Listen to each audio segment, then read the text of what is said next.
Ronnie Lee Gardner spent 25 years on death row, waiting for his fate. In a desperate courtroom escape attempt, he shot a lawyer point-blank in the face while the man begged for his life. But to understand how he got there, we need to go back to where it all began. Hit that like button and subscribe to be part of our growing community. Also, drop a comment telling us where you're watching from as we dive into this chilling story. Ronnie Lee Gardner entered the world on January 16, 1961, in Salt Lake City, Utah, born into circumstances that seemed designed to break him. His mother, Sharon Gardner, was just a teenager herself when she gave birth to him, unprepared for the weight of motherhood. His father was largely absent, a shadowy figure who offered neither guidance nor support. From his earliest moments, Ronnie knew instability. The Gardner home was chaotic. Sharon struggled with her own demons, and young Ronnie watched as his mother cycled through relationships, each one bringing a new man into their cramped apartment, each one promising stability that never came. There was never enough money. The electricity would get cut off. Sometimes there wasn't food in the refrigerator. Ronnie learned early that the world was a harsh place where you had to fight for everything you got. By the time Ronnie started elementary school, teachers noticed something was wrong. He was angry, constantly angry. He'd fly into rages over small things, throwing chairs, fighting with other kids. His attention span was non-existent. He couldn't sit still, couldn't focus, couldn't learn. The school tried to help, but resources were limited, and Ronnie's mother didn't follow through with recommendations for counseling or special education services. At home, discipline was inconsistent and often violent. When Sharon's boyfriends drank, which was often, they'd take out their frustrations on the small boy who reminded them of their own failures. Ronnie learned that violence was how problems got solved. He learned that the strong survived and the weak suffered. He learned that trust was for fools. By age 11, Ronnie had discovered that stealing gave him a sense of control. He started small, candy bars from the corner store, loose change from his mother's purse. But the thrill grew, and so did his crimes. He'd break into neighbors' homes when they were at work, taking whatever he could carry. Sometimes he'd steal just to steal, not even keeping what he took, just to feel that rush of doing something forbidden. Junior high was a disaster. Ronnie was bigger now, stronger, and more dangerous. He was caught with marijuana at age 13. Fights became more frequent and more violent. He sent one kid to the hospital with a broken jaw. The school expelled him, but it didn't matter. Ronnie had already mentally checked out of any normal life path. At 14, Ronnie committed his first serious crime. He and two older boys broke into a pharmacy, looking for prescription pills they could sell. They got caught, and Ronnie got his first taste of the juvenile justice system. He was sentenced to a youth detention center, where instead of learning to be better, he learned to be worse. He met kids who'd done harder crimes, learned harder tricks. When he got out, he was angrier and more committed to a life of crime than ever. His teenage years were a blur of drugs, alcohol, theft, and violence. Ronnie discovered that methamphetamine made him feel invincible, that cocaine made the pain go away, that heroin made the world bearable. His mother had lost control of him completely. He'd disappear for days, then weeks. By 16, he was living on the streets more than at home, crashing with fellow addicts, supporting his habit through robbery. The arrests piled up. Burglary, assault, possession. Each time, the sentences got a little longer, but never long enough to break the cycle.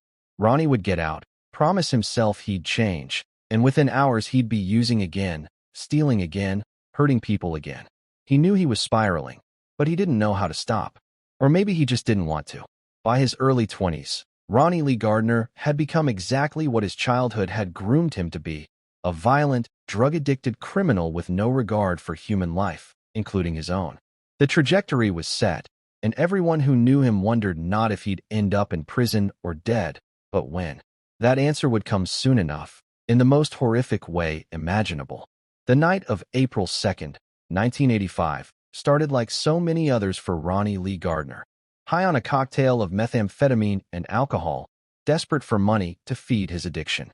At 24 years old, he'd already spent years in and out of jail, but nothing had prepared the world for what he was about to do.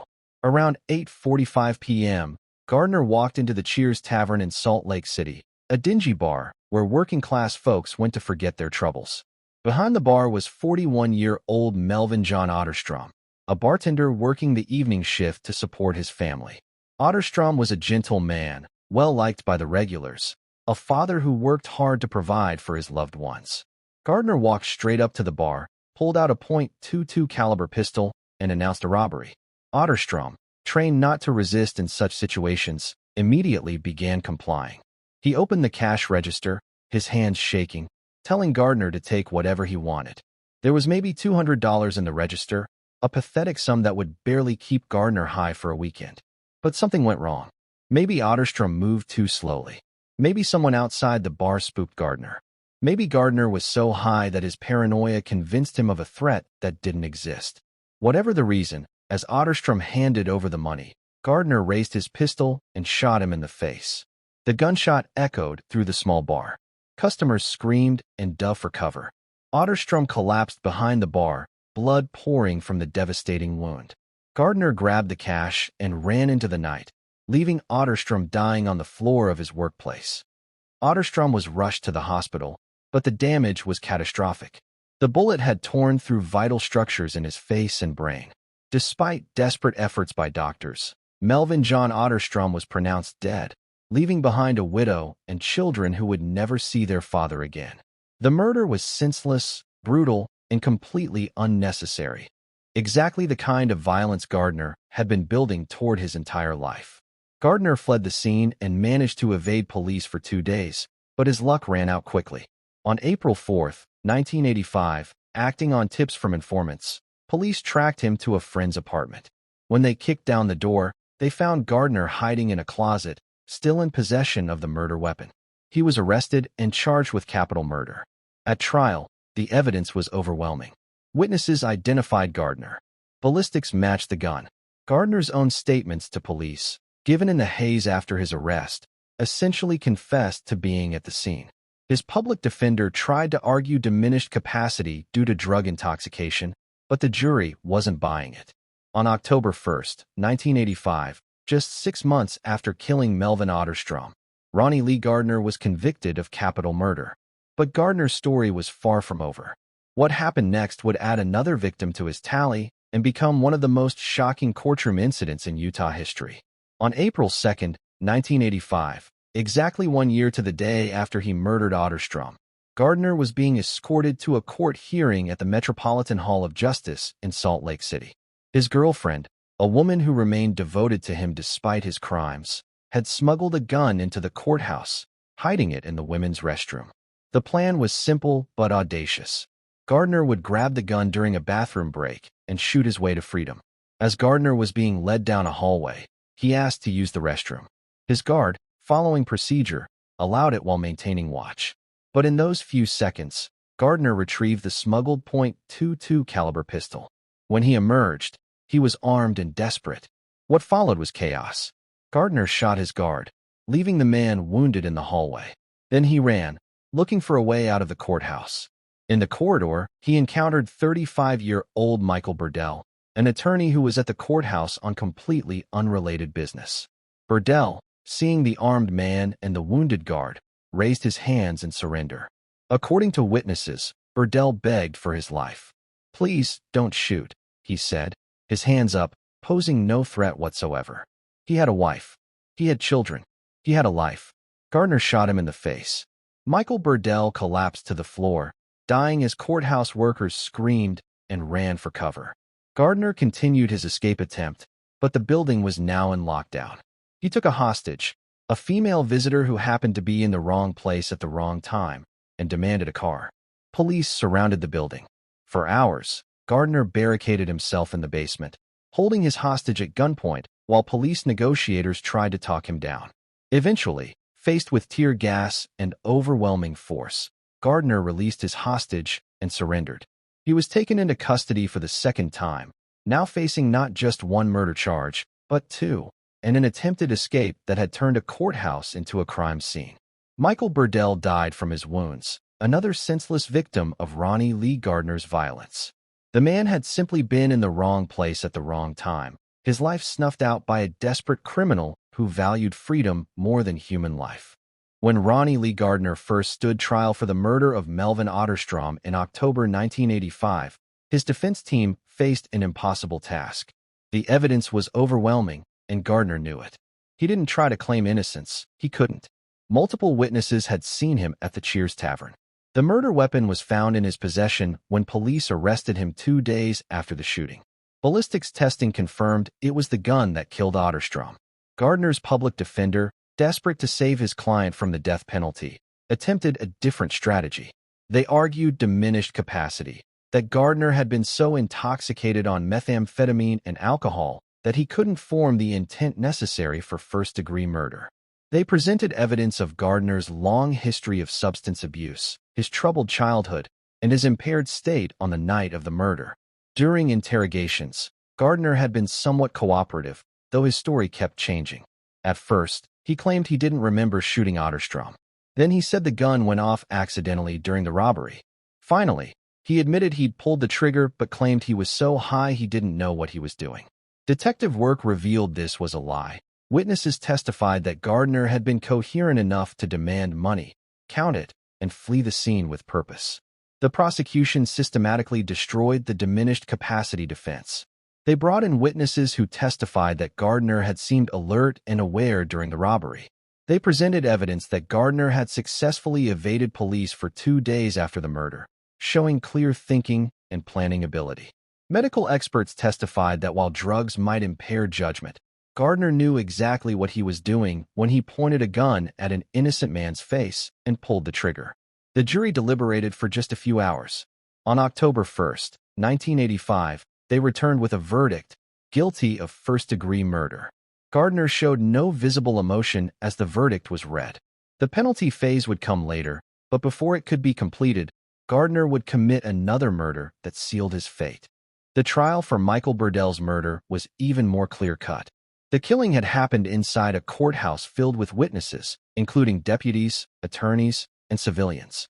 There was no question about what Gardner had done or who had done it. The only question was what the punishment would be. During the trial, prosecutors painted Gardner as the embodiment of cold-blooded violence, a man who, even while facing the death penalty for a prior killing, had no hesitation in taking another life to satisfy his own desire for freedom. They described his actions as deliberate, heartless, and beyond redemption. The defense, again, tried to plead for mercy.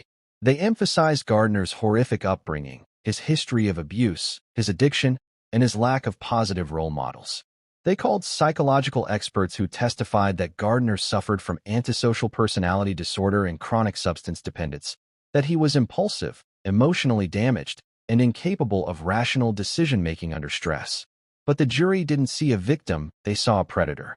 In 1985, after a relatively short deliberation, Ronnie Lee Gardner was sentenced to death for the murder of Michael Burdell. Utah law allowed condemned inmates to choose their method of execution, and Gardner made a choice that shocked many. He chose the firing squad.